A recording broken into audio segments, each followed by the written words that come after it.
Hey, everybody, and welcome to Coffee with the Coaches. I'm Holly. I'm your RN health coach for Lenovo here in North Carolina.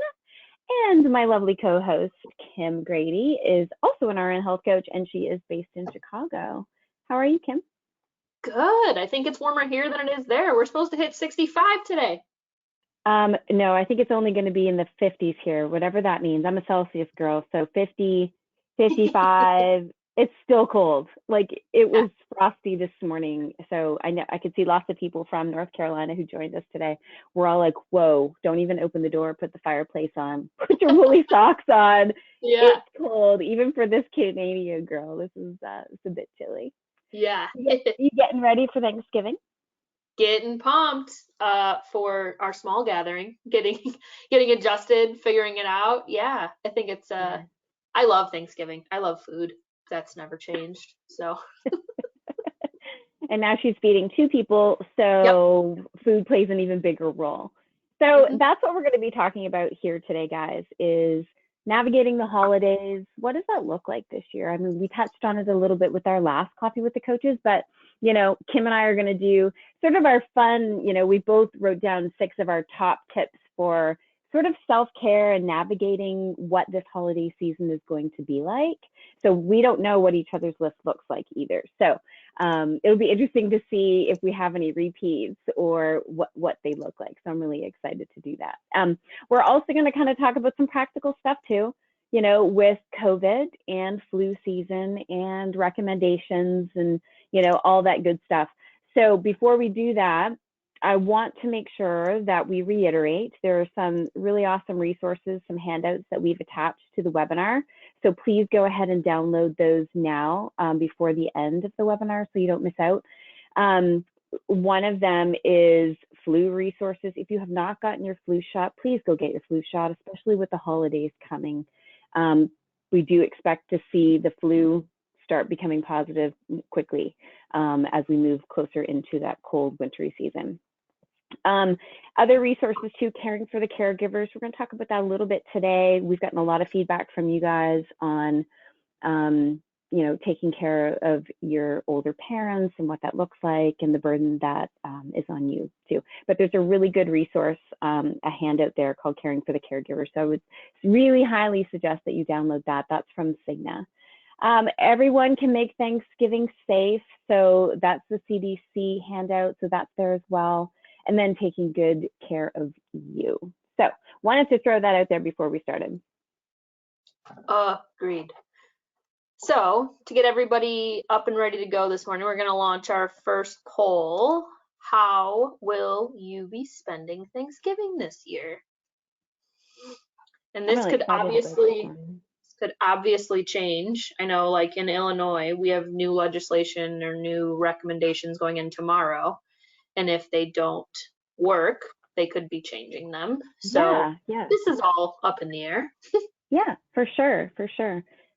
We had some not really new guidelines come out. I feel like we got a warning from the North Carolina governor that we're getting to a point here where you better put your mask on or we're going to go backwards.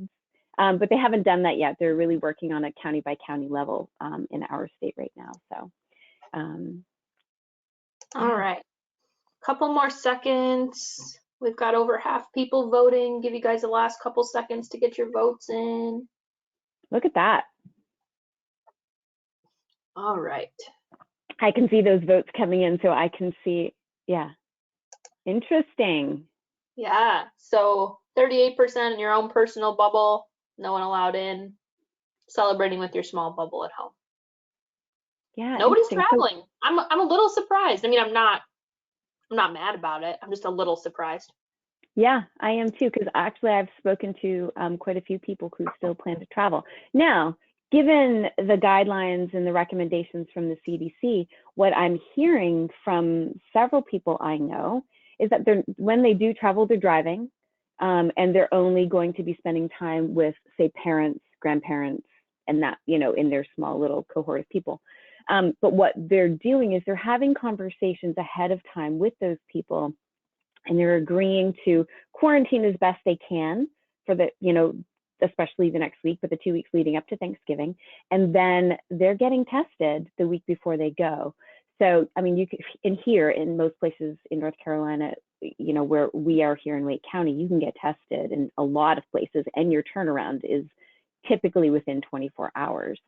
So, you know, I've heard a lot about that. So, and, you know, Kim and I forgot to mention, please, you know, let us know what you're doing. If you have any questions, please, you know, throw them into the chat. We'd love to hear what your thoughts are on Thanksgiving this year.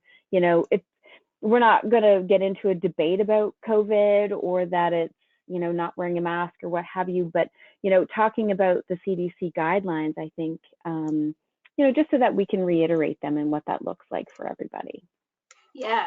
So, I think I've also mentioned this on other episodes. I actually do contact tracing on the weekends. So this is something that I know more about than I care to admit to this time of the year. And I do it with college students. So imagine all of this with 18, 19-year-olds who are just moving out of their parents' houses and living in dorms and that kind of thing. So I have a lot of exposure to this. So when I was on the CDC website yesterday, their biggest recommendation is it's obviously safest with people just in your household. Like that kind of goes unsaid. That's staying in your house. That's not going anywhere. Doing the virtual celebration piece, either that's Zoom or Skype or, you know, your hosting of choice.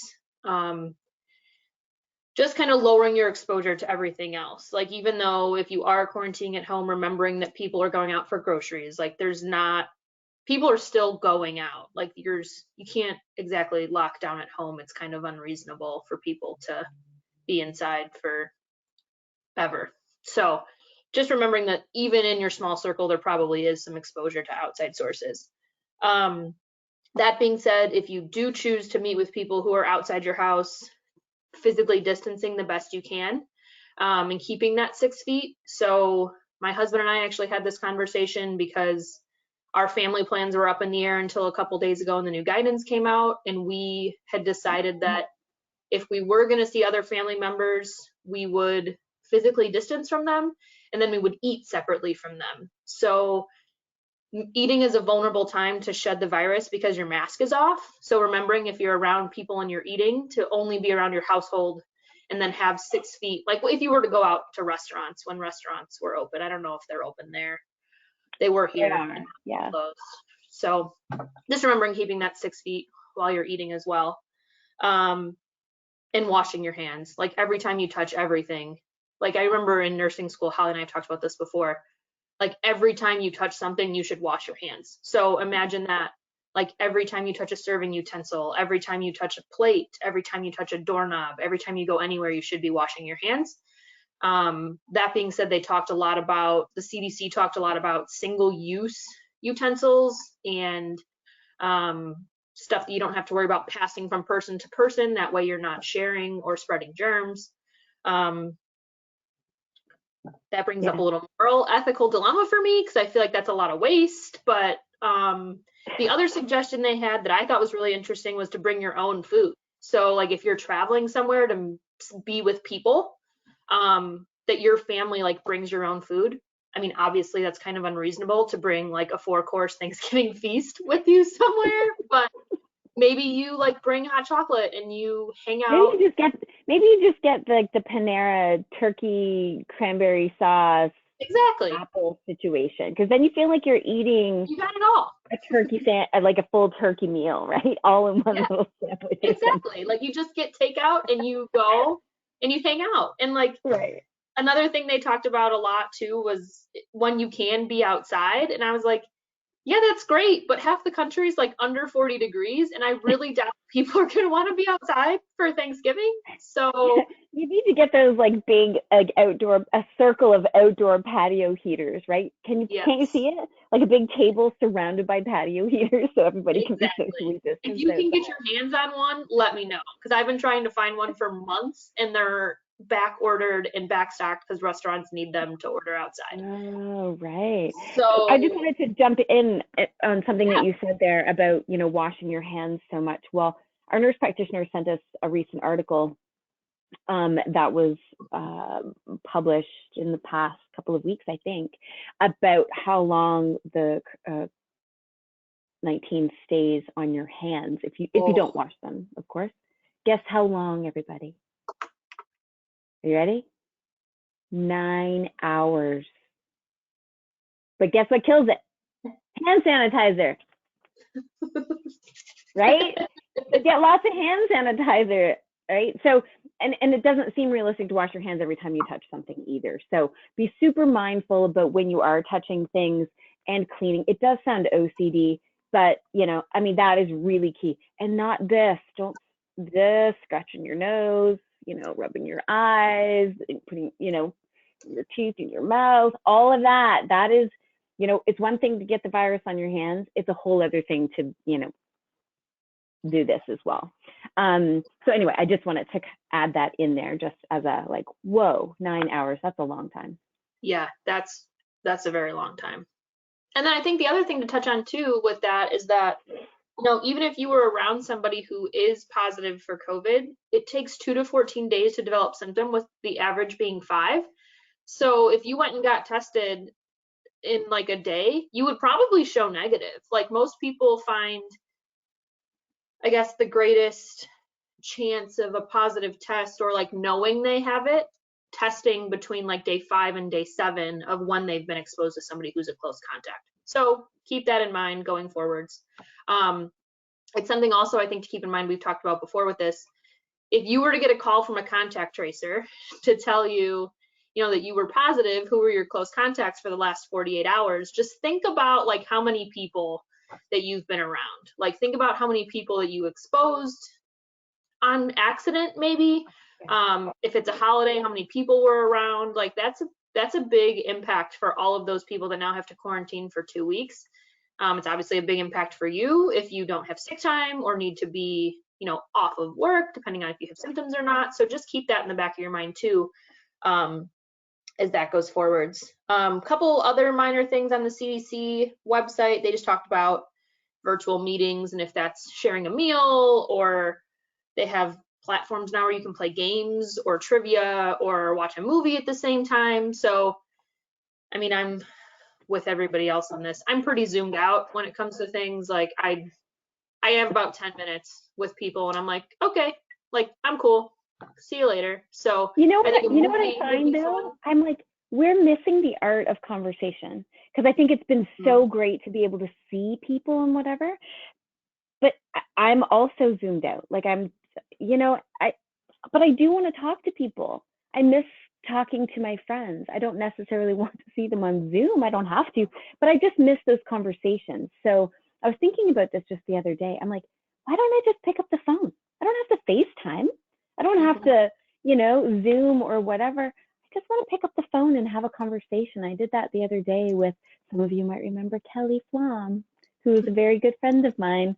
And it was lovely. It was lovely. And we were just talking on the phone, and we talked for like 45 minutes, and we caught up, and it was fantastic, and it filled my bucket, So I think the phone is nice. Takes the pressure off of like being screen ready or like bringing someone into your home, which I know a lot of people talk about feeling drained from. Like that's pretty personal. Like I'm not sure I want all these people in my house. Right? Well, I did see, and I don't know what the commercial was for. I don't know what. It was really cute though. It was a dance party, but it was a Zoom. It was a fancy dance party, like a holiday party. And so everyone had sort of the same music on, or one person was playing the music, but everybody was dancing. I mean, it was a bit odd. I mean, don't get me wrong.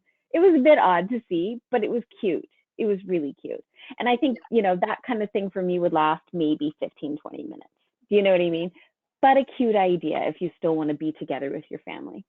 Yeah, absolutely. And like if you, again, like if your family lives close, like, Holly talked about with her friends, like if you want to drive over there and like be physically distant and like have a conversation, like we don't think you should, like we're not telling you to be hobbits. Like I don't want you to live in your house for the next couple months. Like I definitely still want you to get outside and see people and do things, but just do them safely so you don't have to worry about getting sick or getting anybody else sick.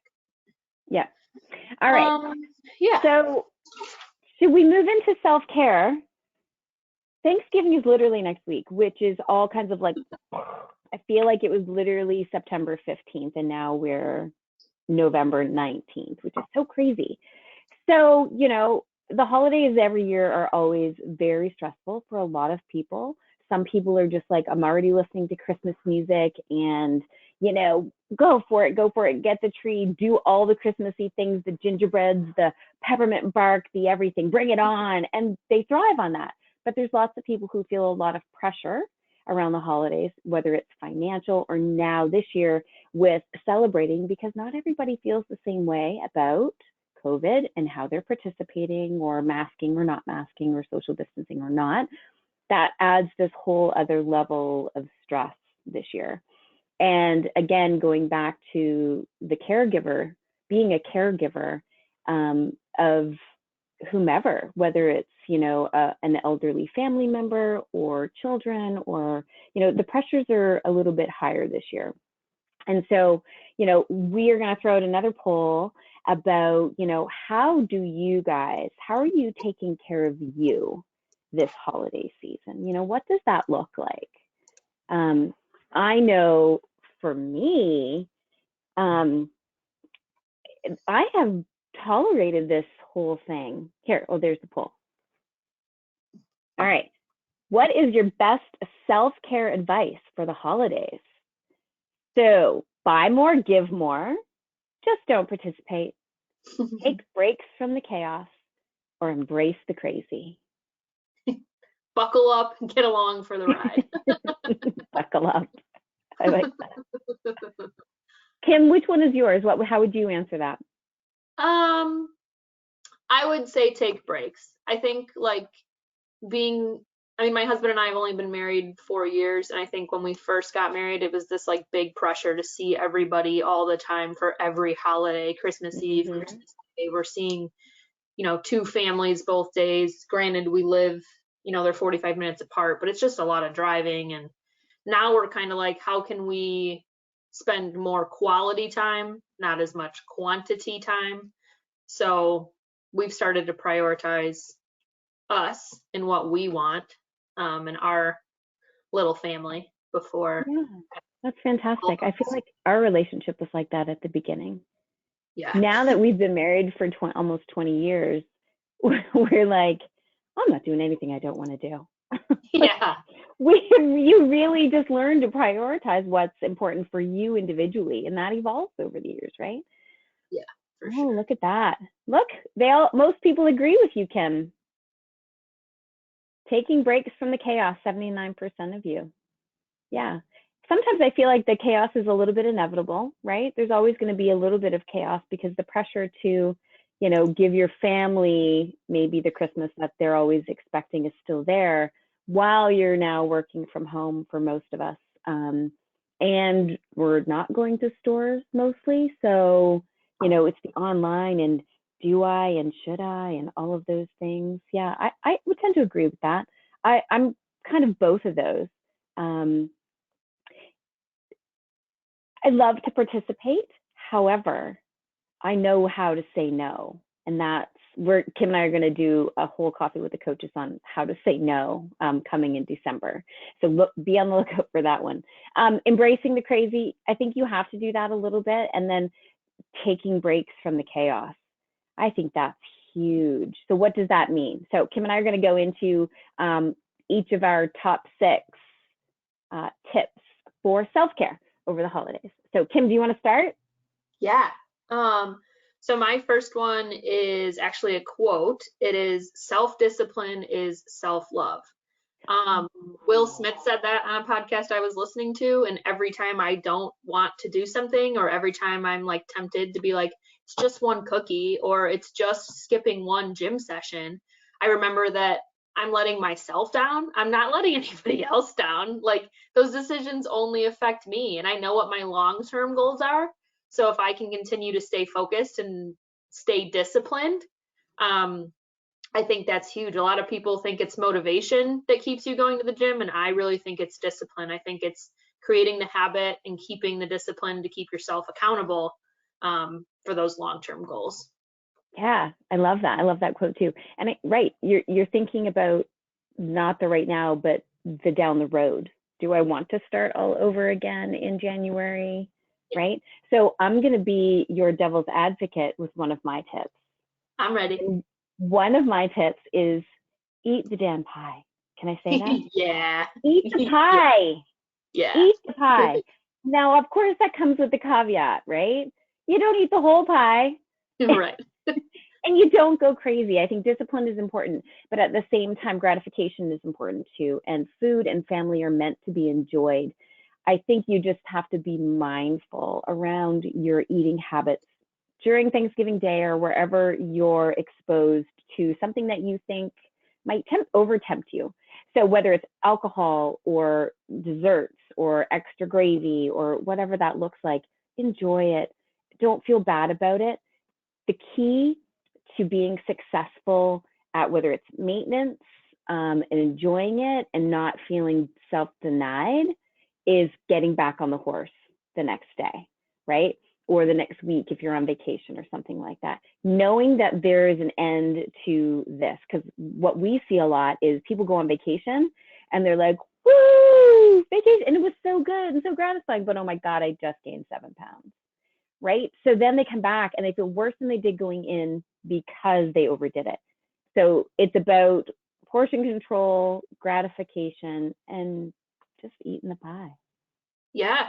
I like that a lot. That kind of ties into one of mine, which just be present. So a rule that my husband and have at our house is that we don't allow cell phones at the dinner table whenever we're eating. So you're not allowed to have your cell phone. Like you have to engage in conversation with each other. Um, which I think has helped a lot from like mindful munching and like not paying attention and just eating. But I also think that goes with like when you're enjoying those foods, you might only have at Thanksgiving.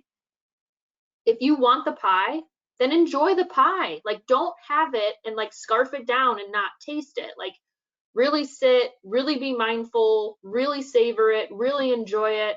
I know, Holly, you and I have talked about this. I don't think we've talked about it on Coffee with the Coaches, but I read a study a couple months ago about how people that were like force fed vegetables, like hate them, but just ate them because they had to, like their body didn't absorb the nutrients because their body was like, well, you're not excited about it. You don't want them. So like they block the absorption of nutrients because you have this like stress response. Mm-hmm. So it's kind of the same thing with those foods you indulge in. Like if you are really mindful, if you're present, you'll taste the flavors, you can taste, all the details that you might not notice, like the little, chocolate curls on the French silk or like the candy cane on the mint, like all those little details, like how buttery the crust is, like all those things that you probably skip over because I mean, I'm guilty of this. I allow myself to get too hungry and then I just like go on a rampage.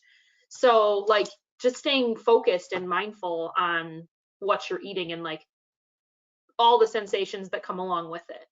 Yes, yes, I love mindful eating. And so that was that will lead to one of my other top tips.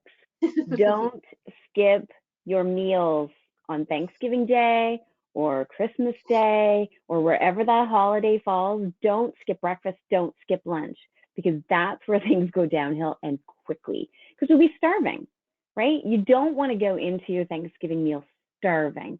You will still enjoy it, but if you go in hungry, you're going to overdo it. No matter what you believe, you're going to overdo it and then you're going to regret it, right?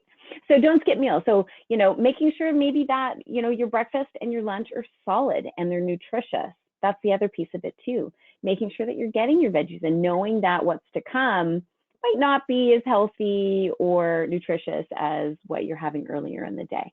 And drink lots of water, right? I think that's the other piece of that one too is, there might be alcohol at some of your gatherings or at your regular dinner. Be mindful about your alcohol intake because, the more we drink, the less inhibitions we have. And so you're more likely to eat more of a lot of different things and larger portions and all of that stuff. So, keeping your alcohol in check is really important as well. So. Agreed. One of the other tips I have is fill your plate with at least half vegetables at all times. No one's gonna do that, Kim.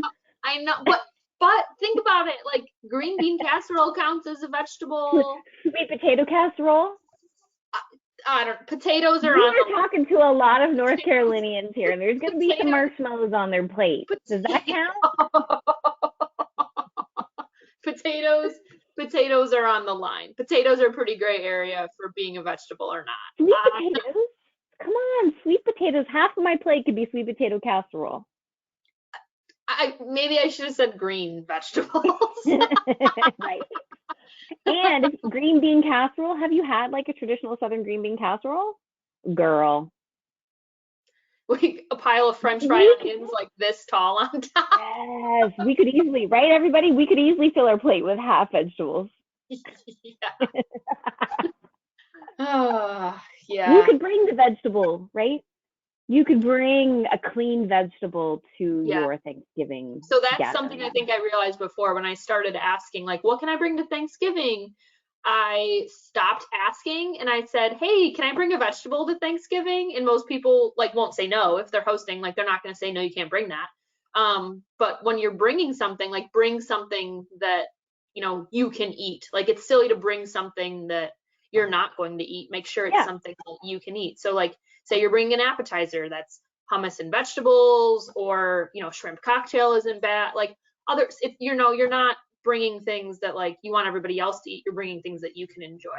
It's also kind of a safety net for me because if nobody else eats it, then I'll just eat it all because I know I like it. Like I love Brussels sprouts, so I'll bring Brussels sprouts, and if nobody else wants them, I'll just sit and eat the whole pan by myself. I'm totally cool with I love them too when they're roasted just right with some balsamic. Ooh. fire. Okay, so I'm gonna kind of do two in one here, moving away from food to fill your own bucket first. This is like the foundation for self-care. If you don't take care of you first, you can't take care of other people. Okay. So again, if this is you really need to download this Caring for the Caregivers handout that's attached here. It's so good.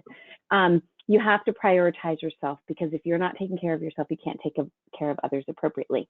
But that means being grateful. And I'm just going to throw my other one in there so we can move along a little bit faster, is practice daily gratitude. And that's part of self-care. For me, that's a part of self-care. It's so powerful and it's so small. It doesn't sound like it would be as powerful as it is if you just literally write down, or if you're doing just a minute of deep breathing, you just say, today I am grateful for, keeping my family safe. And it doesn't have to be big. It could be, I'm grateful I got out of bed on time today. Like, you know what I mean? It's just practicing daily gratitude will help you adjust to all of the kind of chaos and mayhem that might be happening around you, whether it's with work or home or the holidays or preparations or company or traveling or whatever it is. So those are my last two. I like it. My last two are move every day and drink more water than you think you need to. Especially Yes. with the alcohol piece Holly talked about and the food. Most of the food is more salted than most people are used to. So giving yourself more water to flush out that salt so you don't feel so crappy after dinner and the next day. I'm sure everyone's had like a crappy food hangover before. It's pretty miserable. Nobody wants that. And water helps flush out all that stuff so you don't have to feel so bad. And then And it makes moving you feel every day. fuller. Yeah, exactly. So you're like helping yourself not overeat by Right. drinking more water. And then the move every day piece, it doesn't have to be for like 2 hours. I'm not asking you to go to the gym and kill yourself. Like maybe, you go for a walk after Thanksgiving dinner. Some family traditions, like they go outside and they go for a walk, and you just feel better after you exercise. Nobody ever regrets. There's no such thing as a bad workout, and nobody ever regrets a workout. So even if it's 5-10 minutes of yoga and mindful breathing or stretching in the morning to get yourself going. Remember, we've had Daniela talk about how the lymph system doesn't have a pump that's uses your muscles. Your muscles have to pump that fluid through, and that relates to your immunity. So tying in all those pieces that we've talked about in the last couple of months to keep yourself healthy and building your immunity, since you're going to be around people that you may not have been around before, so nobody gets sick. Yeah, I love that one. Actually, that was my last one too, was keep moving. It was keep moving, but slow down, right? It sounds opposite, but at the same time, you want to keep moving every day. And the other thing is there's no short workout. There's no workout that's too small. Any movement is good movement and it's good for you. And then the slowing down is just the taking breaks. Just take breaks, escape it, escape all of the things that keep you anxious and stressed out and pressured and all of that. So escaping the chaos, which I think everybody seems to plan on doing from our polls. So anyway, if anybody has any questions, throw them out now. We're going to bring our coffee with the coaches to a close today. It was so fun talking to you, Kim. I always love talking As with always, you. do you want to share your shirt? We'll each share our shirts today. It's not a food baby. She's got a big baby in that belly. It's so cute. Now, I'm giving away something by showing you this, right? I'm absolutely giving myself away. But it was so cute. My mother actually bought this shirt for me. It's the year her mother was born. 1973. Any guesses from anybody? What the relevance of that year is? I know the answer, so I can't guess. She told me before we got on. Yeah. My birthday's this weekend. It's the year I was born. I love it. Yeah, so that is it for Kim and I today. Thank you for joining us on Coffee with the Coaches. We value you and we value your feedback. So please respond to the survey that will pop up after we're done. And we will see you in a couple of weeks. Have a happy Thanksgiving, everybody. Stay safe, guys. Be well, and eat the pie. See ya. Bye.